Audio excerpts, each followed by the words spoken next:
Componentes de un vector, ejemplo número 4. Vamos a calcular ahora las componentes del vector, que en este caso se llama v, es un vector velocidad, cuyo valor es de 50 metros sobre segundo y forma un ángulo de 180 grados. Tenemos representado nuevamente nuestro sistema de ejes y sus correspondientes ángulos. El ángulo de 180 grados corresponde a la parte negativa del eje x, entonces vamos a dibujar nuestro vector siguiendo esa dirección. Utilizamos nuestra regla y el vector entonces va a estar orientado del origen hacia la izquierda, hacia la parte negativa del eje x. Dibujamos la punta de flecha de nuestro vector y entonces este es nuestro vector velocidad v. Vamos a hacer un análisis antes de aplicar las ecuaciones. Primero revisemos cómo es el vector. Si nosotros trazáramos una proyección desde el punto terminal de este vector hasta donde está el eje x, nos quedaríamos exactamente en este punto. Eso lo que nos da es una idea de cómo va a ser la componente x del vector. La componente x sería la longitud del segmento que partiría del origen, en este caso de este punto, del origen, hasta donde está el extremo del vector, sería una distancia de aquí hasta acá. Por otra parte, si trazamos nosotros un segmento que parta del punto terminal del vector hasta el eje y, entonces estaríamos trazando un segmento que coincidiría con el vector, pero nos dejaría en el origen. Es decir, nos daría un punto en el cual nosotros no podemos trazar un vector ni hacia arriba ni hacia abajo, nos quedaríamos en el origen. Lo que nos dice eso es que la componente by, en este caso, sería igual a 0, porque este vector no tiene proyección ni hacia arriba ni hacia abajo, coincide exactamente con el origen. Entonces tendríamos por una parte que bx coincidiría con la misma magnitud del vector, en este caso serían 50 metros sobre segundo, porque coincide exactamente con la magnitud del vector, es decir, la distancia de aquí hasta el punto terminal del vector, mientras que by se queda en 0. Vamos a aplicar ahora las ecuaciones para poder comprobar esos resultados. Y entonces tenemos que nuestro vector v va a ser igual a una componente bx o vx, como prefieras llamarlo.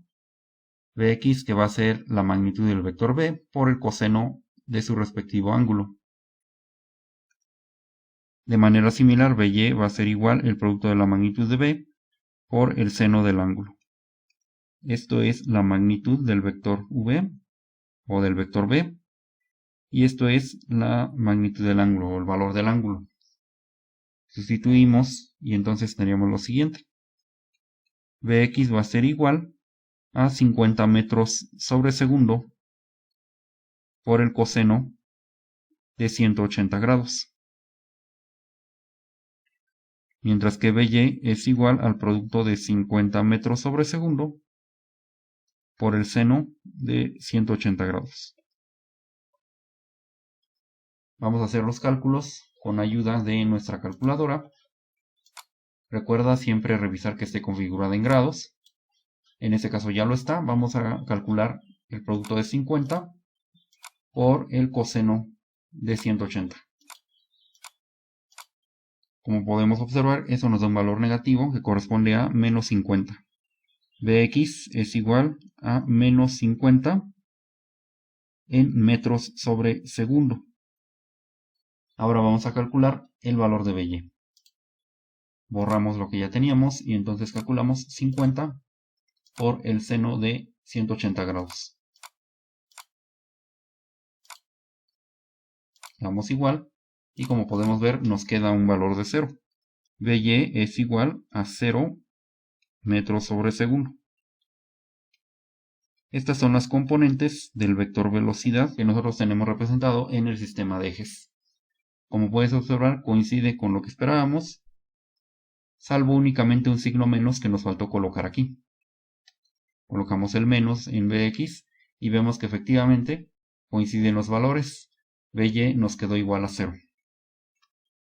Es conveniente hacer este análisis antes de aplicar las ecuaciones porque de hecho en este tipo de ejercicios donde tenemos un vector que coincide con alguno de los ejes ya no es necesario inclusive aplicar las ecuaciones, sino simplemente a partir del mismo sistema de ejes podemos nosotros identificar cuál es el valor de cada una de las componentes. Continúa ahora con tus actividades de plataforma, en las cuales vas a aplicar los modelos matemáticos y la representación de vectores según lo hemos visto en estos 4 ejemplos.